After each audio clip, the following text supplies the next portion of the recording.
You have talked to everyone in the world who is successful.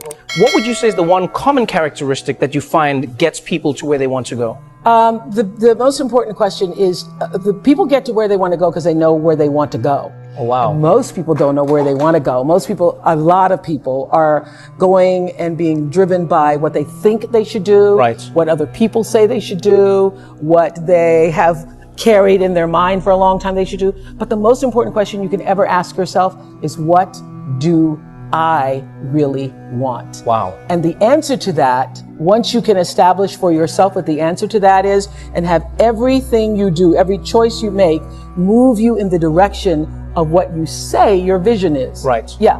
And when you do that, the forces of life rise up to meet you. The reason why most people have such chaotic lives is because they're living in chaos in their head. And as soon as you get clear, it clears up. Oprah Winfrey on how to find inner peace. You are not your thoughts. And so removing yourself from understanding that the constant voice in your head that's constantly trying to tell you everything that's going on all the time. We all have that voice in our head. Yes. And being able to separate yourself from that, to know that you're not the thoughts in your head, you are the awareness of the thoughts in your head. That's fascinating. And to operate from the space of awareness and let the thoughts do their thing, and you just observe the thoughts. And so what it allowed me to do is allowed me to not make any decisions without thinking about, is this my ego? Or is this my true self? Yes. And any decision that I've ever made out of ego,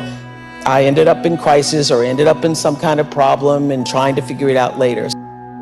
Your presence, your connection to yourself and that which is greater than yourself is far more important than what you do, but also is the thing that fuels what you do.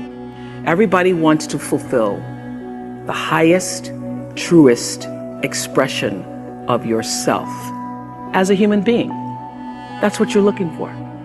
The highest, truest expression of yourself as a human being. And because I understand that if you're working in a bakery and that's where you want to be, and that may be what you always wanted to do, is to bake pies for people or bake cakes for people or to offer your gift, then that's for you. And there's no difference between you and me, except that's your platform. That's your show every day.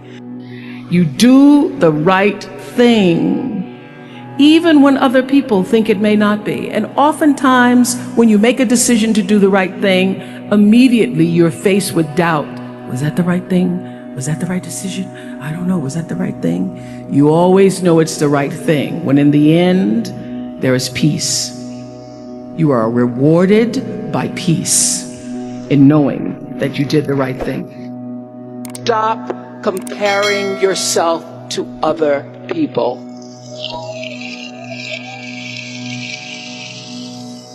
You're only on this planet to be you, not someone else's imitation of you. And the key to life is to develop an internal, moral, emotional GPS that can tell you which way to go. Because now and forevermore, when you Google yourself, your search results will read Harvard 2013. And in a very competitive world, that really is a calling card, because I can tell you, as one who employs a lot of people, when I see Harvard, I sit up a little straighter and say, where is he or she? Bring them in. It's an impressive calling card that can lead to even more impressive bullets in the years ahead. Lawyer, senator, CEO, scientists, physicists, winners of Nobel and Pulitzer Prizes, or late night talk show host. The number one lesson I could offer you where your work is concerned is this: become so skilled, so vigilant, so flat out fantastic at what you do that your talent cannot be dismissed. There are no wrong paths. There are none. There's no such thing as failure, really, because failure is just that thing trying to move you in another direction. So you get as much from your losses as you do from your victories, because the losses are there to wake you up.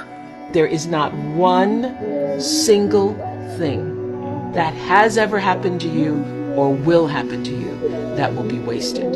If you look at every single crisis, difficulty, challenge, every joy-filled moment that comes into your being, everything is there showing up to make you more of who you were meant to be. The thing that still delights and brings me the greatest level of satisfaction is having a conversation, and in the middle of the conversation, someone discovers something or hears something and says or thinks, oh, I never thought of it that way before. I love that experience for myself. I love to be reading something or talking to somebody and hear something and suddenly, wow, that's a new way of thinking about it. I hadn't thought of that before. And your presence, your connection to yourself and that which is greater than yourself is far more important than what you do, but also is the thing that fuels what you do. The word gratitude is one of those words that's overused, but when practiced, it can change everything about how you move through this world. It's my spiritual practice, and I know if you use it in those moments when everything feels like it might be falling apart, that's when you use it. It's great to do it. I mean, I journal every night too. I journal when things are going really well, but I'm telling you, it has the most powerful impact when you can do it, when you can sit and be grateful in the sorrow, when you can be grateful in the crisis, when the biggest challenge of your life has showed up and you still can find something within yourself to be grateful for. That's when it becomes the real deal.